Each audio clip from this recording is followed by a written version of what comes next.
Potičem iz jedne porodice poreklom sa arapskog juga, vekovima ukorenjene u libanskim gorama, koja se potom raštrkala u zastupnim seobama na razne strane zemaljske kugle. Gordila se time što je oduvek bila u isti mah arapska i hrišćanska, verovatno još od 2. i 3. veka, to jest mnogo pre pojave islama, pa čak i pre nego što se zapad preobratio u hrišćanstvo. Činjenica da sam hrišćanin i da mi je maternji jezik arapski, koji je sveti jezik islama, jedan je od temeljnih paradoksa koji su skovali moj identitet.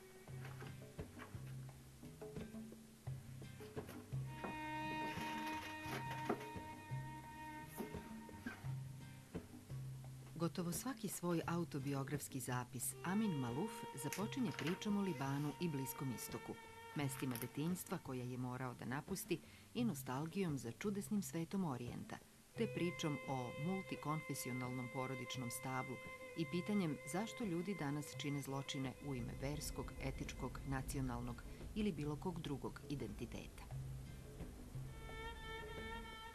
Rođen 1949. u Bejrutu, gde je završio studije sociologije i radio kao novinar, sa 27 godina napušta zemlju i odlazi u Francusku. 1983. objavljuje na francuskom svoj prvi naslov Krstaški ratovi u očima Arapa. Slede romani Leon Afrikanac, Samarkand, Vrtovi svetlosti. 1993. za Taniosovu stenu dobija najprestižnije francusko književno priznanje, Goncourtovu nagradu. Francuski san Amina Malufa nastavlja se velikim uspehom njegovih kasnijih naslova: Ubilački identiteti, Baldasarovo putešestvije, Levanski đerdan, Poremećenost sveta, Dezorijentisani. Maluf je i prvi Libanac koji je seo u fotelju Francuske akademije i postao jedan od 40 besmrtnika. Vous êtes libanais, français, chrétien, arabe, européen. Quelle est votre identité? Ou aurez-vous une première identité, une deuxième identité, etc. Je pense que l'identité est faite de toutes nos appartenances. Si je disais que j'étais libanais et pas français, ou français et pas libanais, je me couperais d'une partie importante de mon identité. Je suis né au Liban, j'ai vécu 27 ans au Liban, et donc je suis libanais. J'habite en France maintenant depuis 36 ans, donc je suis complètement français. Ma langue maternelle, c'est l'arabe. En même temps, je viens d'une famille chrétienne. Et tout cela fait partie de mon identité et je le revendique complètement. Mais vous êtes un auteur français, franco-libanais, en effet. Quand on vous demande à quelle tradition littéraire vous appartenez, vous dites « je suis un auteur… Moi, quand on me demande de résumer, je mets simplement écrivain. Alors, on est écrivain, après ça, on utilise telle ou telle langue, on utilise tel ou tel genre littéraire, on peut écrire un roman, un essai, un livret d'opéra ou n'importe quoi. Moi, quand on me demande, je dis ma patrie, ma première patrie, c'est la littérature. Oui, et votre première identité, on ne peut pas en parler, mais la chose intéressante, c'est que vous dites que l'identité est quelque chose qui s'est construit, qui se transforme. Donc ce n'est pas une chose fixe. Oui, c'est une chose qui se transforme à travers le temps. Aujourd'hui, je vous dis, je suis français et libanais, mais bien entendu, il y a 30 ans, 35 ans, je n'aurais pas dit la même chose. Je suis né au Liban, jusqu'à l'âge de 27 ans, je me considérais uniquement libanais, et puis l'histoire a fait que j'ai dû quitter le pays, je me suis installé en France. Aujourd'hui, mon identité a été transformée. Ma langue aussi a été transformée. Probablement que si j'étais resté au Liban, j'aurais écrit en arabe. Il se fait que je me suis installé en France et donc j'écris en français. Beaucoup d'entre nous ont connu des transformations dans leur identité. On est dans un pays, on a des papiers d'identité qui portent le nom d'un pays, et le pays change, et on change de pays, et on change d'identité en quelque sorte, même si il y a quelque chose qui est permanent, qui ne change pas, mais il faut accepter que C'est quoi on change avec le temps. Ce qui est constant, c'est qu'on change. Ce qui est... La vie, c'est le changement. Tant qu'on est en vie, euh, on change, on peut changer ses idées, on peut changer ses appareils, on peut changer de lieu de résidence, on peut changer de langue. On ne peut plus changer quand on est mort. Mais tant qu'on est en vie, on peut changer. Je pense que ce qui est le plus beau dans la vie, c'est que l'on ait la liberté de changer. Moi, par exemple, on me parle de racines, je n'aime pas le mot racine. Les racines, c'est bien pour les Vous arbres. avez le mot origine. Oui, les racines, c'est bien pour les arbres. Les arbres, ils ont des racines, ils ne peuvent pas bouger. S'ils quittent leurs racines, ils meurent. Les hommes n'ont pas de racines. Ils ont des jambes. Ils peuvent aller s'installer au Brésil, au Mexique, en Australie, n'importe où. Et c'est leur vie. Et finalement, la Terre nous appartient pendant la période où nous sommes vivants. Nous avons cet espace que nous parcourons, nous nous installons dans le pays que nous voulons, nous réagissons avec notre époque. Et c'est ce qu'il y a de plus beau dans l'aventure humaine.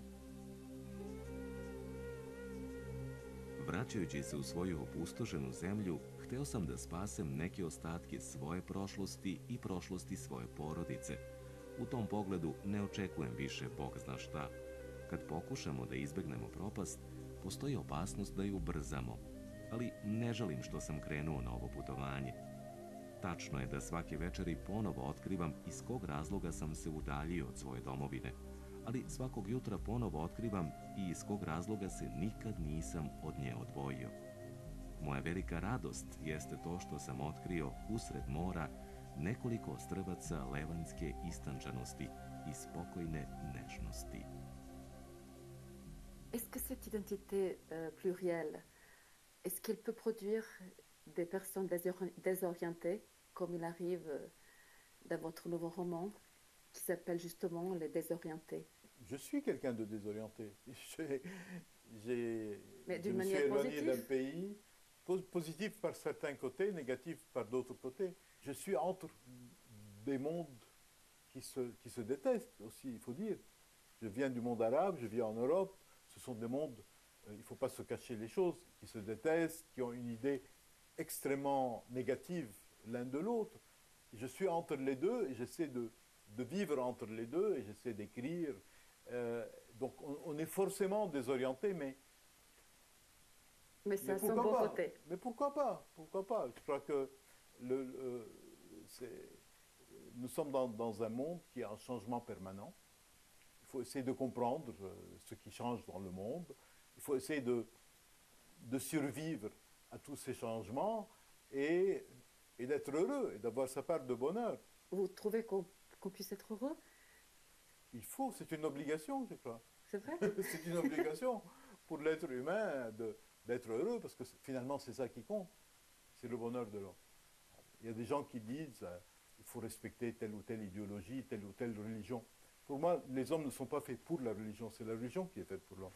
Et l'homme n'est pas fait pour l'idéologie, c'est l'idéologie qui est faite pour le service de l'homme. Et quand l'idéologie ou la religion ne sont plus au service de l'homme, ne sont plus au service du bonheur de l'homme, elles perdent leur raison d'être. Alors, je reviens aux Désorientés et à votre héros Adam. Il a dit qu'il s'était senti toujours étranger sur sa terre natale, comme plus tard sur les terres d'exil. Alors, je ne vous connais pas, je vous connais un peu, mais j'ai l'impression que cette phrase vous ressemble. C'est vrai, je suis un peu étranger partout. Au Liban, c'était mon pays, mais en même temps, j'étais étranger parce que j'appartiens à une petite minorité et un minoritaire se sent toujours étranger. Je suis venu m'installer en France. J'ai eu beaucoup de joie en France. Je me suis complètement intégré au pays et en même temps, par certains côtés, je reste un étranger. Et donc, c'est une réalité. C'est la réalité de mon existence, c'est d'être étranger. Étranger à cause de mes origines, étranger à cause de ma décision de partir, d'émigrer, étranger parce que je suis un écrivain, parce qu'un écrivain est toujours étranger dans la société où il est. Mais pourquoi pas? C'est-à-dire le fait d'être étranger n'est pas une malédiction. Non, parce que C'est une réalité. Oui, parce que je retrouve la variation de cette phrase dans tous vos romans. Et Balthazar, il dit, je suis né étranger, j'ai vécu étranger et je mourrai étranger plus encore. Oui, Être étranger, je pense qu'il y a des aspects positifs, des aspects négatifs. Je pense que d'un côté, il y a une souffrance qui est liée au fait de se sentir étranger, et en même temps, on est poussé à faire des choses qu'on ne ferait pas si on ne se sentait pas étranger, si on ne se sentait pas mal à l'aise là où on se trouve. Et toujours dans l'histoire, les minorités ont joué un rôle essentiel. L'Espagne, quand elle a expulsé les Juifs et les Morts à la fin du XVe siècle, ça a fait 3 ou 4 siècles de retard. Parce que quand l'ordre de l'Amérique est arrivé, il n'avait pas les hommes capables de fructifier cette richesse, et la richesse a glissé pour aller vers les Pays-Bas. La France, quand elle a expulsé les protestants à la fin du XVIIe siècle, ils sont allés construire Berlin et développer la ville de Londres, et la France a souffert durement de cela. Et chaque fois que les minorités quittent un pays, c'est un appauvrissement énorme. Et donc, le fait d'être minoritaire, d'être étranger, est une richesse, et pour la personne elle-même, et pour la société dans laquelle se trouve cette personne. alors je pense que votre idéal serait Léon l'Africain qui dit « Je ne suis d'aucun pays, d'aucune langue ». Il dit plus exactement « Toutes les langues m'appartiennent, je n'appartiens à aucune ». Donc votre idée, c'est être cosmopolite. Toutes les langues m'appartiennent, toutes les croyances m'appartiennent. Toutes les religions, toutes les traditions. Mais je n'appartiens oui. à aucune. Et je pense qu'il faut être en contact avec le monde, en contact avec les idées du monde, avec toutes les passions qui secouent l'humanité. Et en même temps, il faut avoir un certain recul. Il ne faut pas se noyer dans ses convictions même. Il faut... j'ai un idéal d'une certaine sagesse qui n'exclut pas le détachement.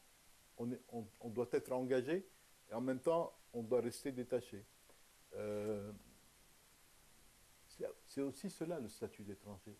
On fait partie de la société où on est et en même temps, pour certaines raisons, on reste en dehors de cette société. Dok sam bio tamo, osjećao sam se nesposobnim da odem. Sad, kad sam daleko, osjećam se potpuno nesposobnim da se vratim. Ja sam kao čovek koji je preživeo brodolom. Bilo mi je teško da skočim s broda koji tone, ali sad, kad više nisam na njemu, ne bi mi palo na pamet da se ponovo popnem na palubu. Za mene i ta stranica je zauvek okrenuta. Zapravo, ne samo za mene. Neću ja tebe učiti tome da je naš Levant izgubljen, nepovratno. Tous vos romans parlent de l'exil. L'un des thèmes principaux de votre prose est l'exil. Alors, c'est la condition humaine de tous les temps, vous trouvez? Ou de notre époque? Je commencerai par dire que c'est ma condition. Puisque je suis né dans un pays, je ne pensais pas quitter ce pays. Moi, jusqu'à l'âge de 25-26 ans, je pensais que j'allais passer ma vie entière au Liban.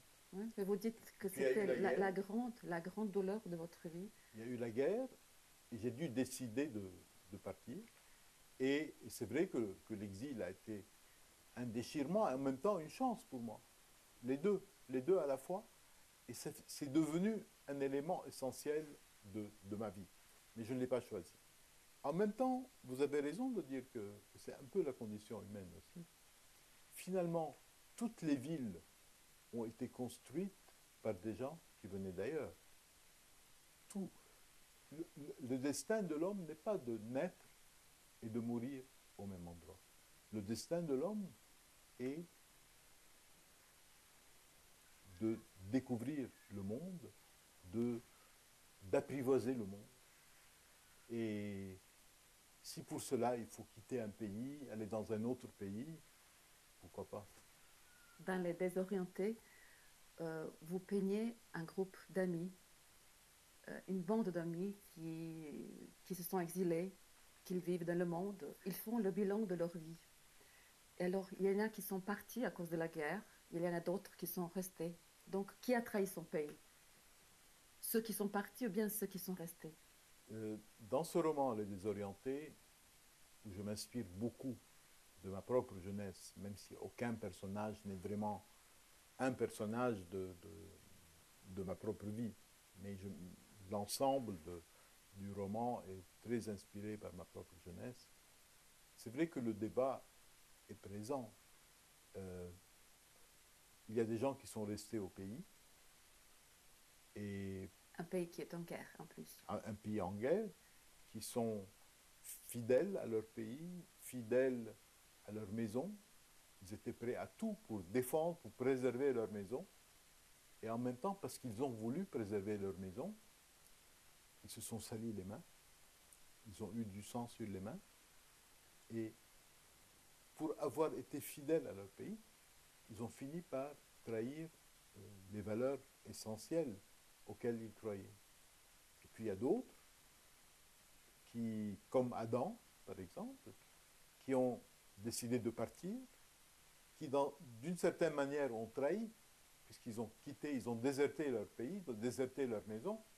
En même temps, parce qu'ils sont partis, ils ont gardé les mains propres, et ils ont préservé leurs valeurs.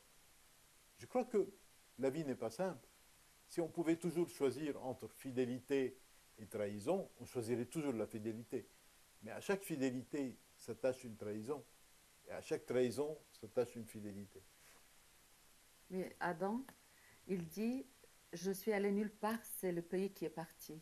Alors c'est peut-être le sentiment que vous avez aussi. C'est le Liban qui est parti, c'est pas vous qui l'avez quitté. C'est une phrase que j'ai moi-même dite quelquefois, et je le pensais.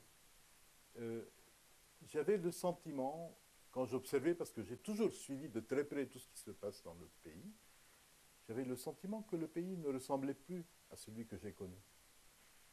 Et une fois, on m'a demandé, mais pourquoi vous êtes éloigné? Vous ne voulez pas revenir? J'ai dit, mais moi, je suis allé nulle part. Moi, je suis resté fidèle à mon image de ce pays, à mes ambitions pour ce pays. Mais c'est le pays qui est parti. Et je le fais dire à Adam, et bon, c'est un peu une boutade, mais c'est un peu vrai aussi. Quand j'observe le vous pays... êtes resté fidèle à la fiction de votre pays, en effet. Oui, à l'idée que vous êtes fait. Je suis resté fidèle à une certaine image, à un certain idéal, mais à un moment donné dans ce livre, Adam dit c'est moi qui ai raison et c'est l'histoire qui a tort. Oui, c'est une belle phrase que j'aime bien. Et je crois que c'est un peu cette attitude-là. C'est vrai que le pays tel qu'il a évolué n'est plus celui dont j'ai rêvé moi-même, mais c'est moi qui ai raison.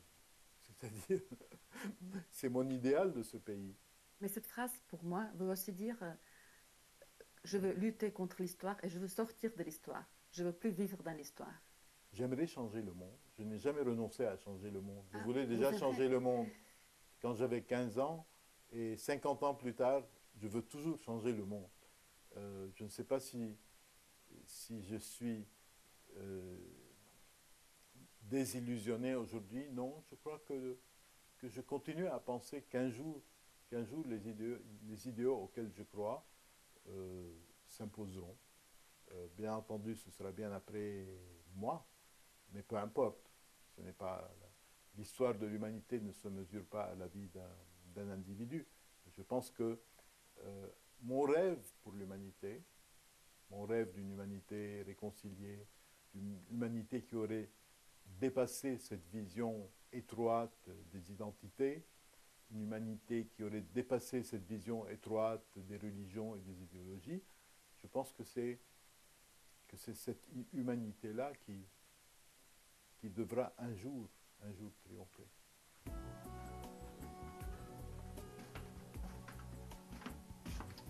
Iako su romani Amina Malufa mahom smešteni u istorijsko vreme i slavno doba arapskog sveta, njegove knjige eseja bave se našom epohom, koja je, kako kaže, bez kompasa.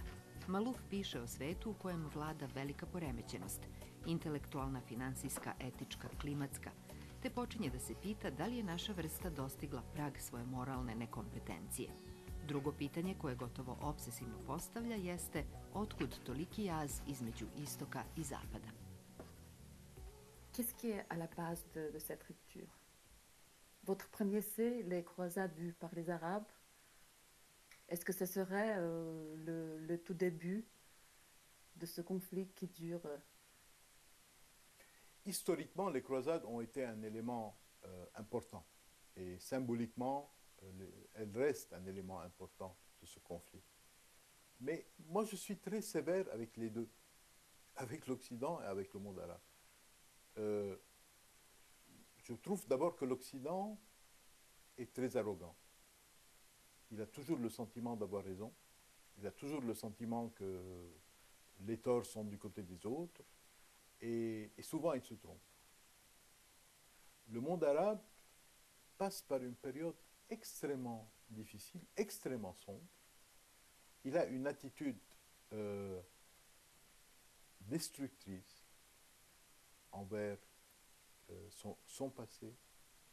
Il a une interprétation extrêmement étroite et suicidaire de la religion. Et je pense qu'entre ces deux mondes, il y a des relations difficiles, et en même temps, je pense que chacun d'eux est profondément en crise. L'Occident n'arrive pas à trouver sa place dans un monde qui est en train de changer, avec des puissances émergentes, à qui il n'arrive pas à accepter de donner une place. Et en même temps, le monde arabe, il est enfoncé dans une logique qu'il faut bien appeler suicidaire, qui ne va nulle part, où il n'y a pas de véritable horizon. Mais la démocratie, elle peut entrer dans ce monde? Je pense que nous sommes au début d'un processus qui va être long. Il y a des choses que je trouve extrêmement encourageantes, il y a des choses que je trouve extrêmement inquiétantes. Il y a un désir de démocratie, en même temps, il y a une place excessive pour la religion. Où allons-nous maintenant? Je ne sais pas. Il y a des débats intéressants qui se produisent dans ces pays comme la Tunisie, comme l'Égypte. Pour la première fois, on parle de choses sérieuses. C'est-à-dire, on se demande quelle doit être la place de la religion dans la société, comment doit être dirigée la société, quelles doivent être les bases d'une démocratie. Encore une fois, nous sommes au début d'un long processus, mais heureusement que ce processus a été enclenché parce que le monde arabe n'allait nulle part. C'était des sociétés complètement bloquées. Svaki Arapin nosi u sebi dušu palog junaka i u njoj tinja želja za osvetom svima onima koji su ga izvrgli ruglu. Ako mu je obećaju, on načulji uši sa nekom mešavinom očekivanja i neverice. Ako mu je ponude, čak i delimično, čak i u simboličnom obliku, on se zapali. Naser beše tražio od svoje braće da podignu glavu. U njihovo ime prkosio je kolonijalnim silama. U njihovo ime suprotstavio se tripartitnoj agresiji. U njihovo ime je triumfovao. To je istog časa izazvalo ludilo. Desetine miliona Arapa samo su u njega gledale, samo su o njemu mislile, samo su se u njega zaklinjale. Bili su spremni da ga podrže u borbi protiv celog sveta, a ponekad i da umru za njega. I naravno, da neumorno aplaudiraju i skandiraju njegovo ime, zatvorenih očiju. Kada je postizao uspehe, blagosiljali su ga. Kada je primao udarce, proklinjali su njegove neprijatelje. Vous dites justement que le monde arabe et musulman se sent humilié à ses propres yeux et aux yeux du monde entier, et que le monde arabe se sent les vaincus de l'histoire. Oui, c'est un vaincu de l'histoire, c'est évident. C'est-à-dire le monde arabe a une vision de son passé, qui était un passé glorieux, où il contrôlait une grande partie de la Terre, où c'était une civilisation brillante. Et depuis quelques siècles, c'est une succession de défaites, de reculades, et c'est vrai qu'il y a un profond sentiment d'humiliation. Maintenant, sur quoi cela va-t-il déboucher?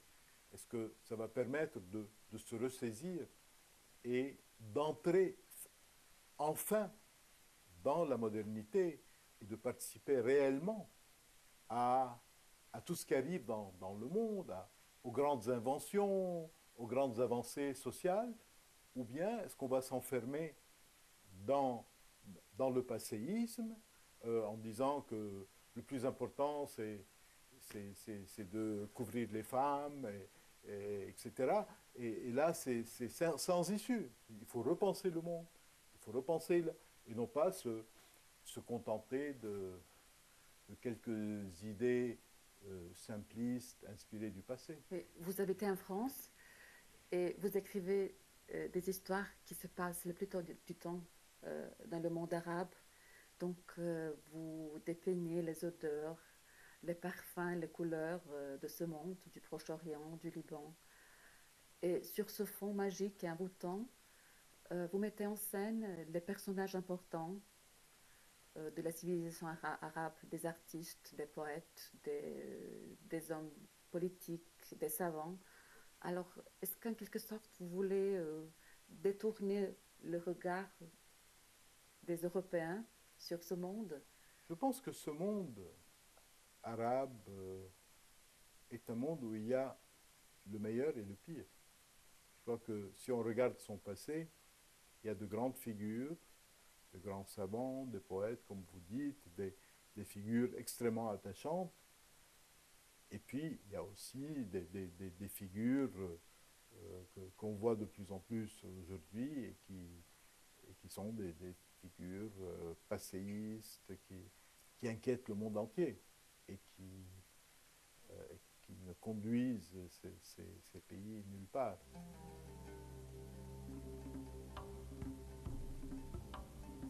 Kroz knjige se provlači jedna legenda. Govori o 3 prijatelja, 3 Persijanca, koji su, svaki na svoj način, obeležili početak našeg milenijuma. O Omaru Hajamu, koji je posmatrao svet. Nizamu El Moloku, koji je upravljao njime. I Hasanu Sabahu, koji ga je držao u strahu. Da li se istina krije u samarkandskom rukopisu?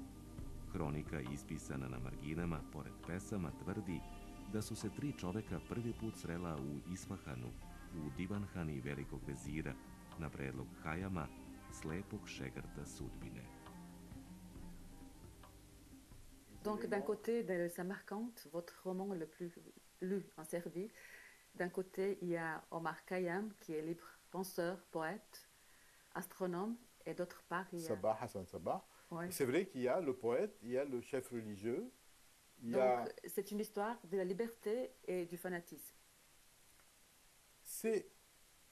Oui, je pense qu'il y a d'un côté un désir de liberté qui est présent dans ces sociétés et qu'on a vu il y a 2 ans se remanifester à travers tous ces soulèvements qui réclamaient véritablement la démocratie, la liberté. Il y a une véritable aspiration à la liberté. Et en même temps, il y a toujours une tentation de retour au fanatisme. Et aujourd'hui, nous avons devant nous les deux. C'est-à-dire, nous avons tous ces jeunes qui manifestent, qui veulent moderniser leur société, qui veulent des institutions démocratiques, qui veulent commencer à appartenir au monde vaste, au monde qui bouge. Et on voit aussi tous ceux qui, au contraire, veulent empêcher le changement, qui veulent empêcher l'évolution, empêcher la modernisation, qui ont une vue extrêmement étroite, extrêmement limitée du monde et de leur propre civilisation. Et vous avez raison de dire que ces personnages que l'on voit à l'époque de Khayyam, comme je les dépeins dans Samarcande, on voit leurs équivalents aujourd'hui encore. C'est un conflit durable et je pense que un jour, il va être résolu. Et je pense que c'est important pour le monde entier que ce conflit puisse être résolu en faveur de la liberté, en faveur de Khayyam. Alors, j'aimerais terminer cette interview avec une phrase que j'aime beaucoup. Elle est de Léon l'Africain qui dit « Ma sagesse a vécu à Rome, ma passion au Caire, mon angoisse à Fès et à Grenade vit encore mon innocence. » Alors, je vous donne ces quatre mots. Sagesse, passion, angoisse, innocence. Vous les refaites par vous, Amin Maalouf. Je ne sais pas si je pourrais les répartir selon des moments de ma vie, comme je l'ai fait pour Léon l'Africain. Mais je pense que les quatre éléments sont présents chez moi en permanence. Il y a toujours en moi une passion, vous l'avez peut-être ressenti. Il y a toujours en moi une innocence qui parfois frise la naïveté. Il y a une angoisse par rapport à tout ce qu'il y a dans le monde, tout ce qui peut arriver dans toutes les parties du monde, à commencer par le monde arabe. Et en même temps, il y a une sagesse.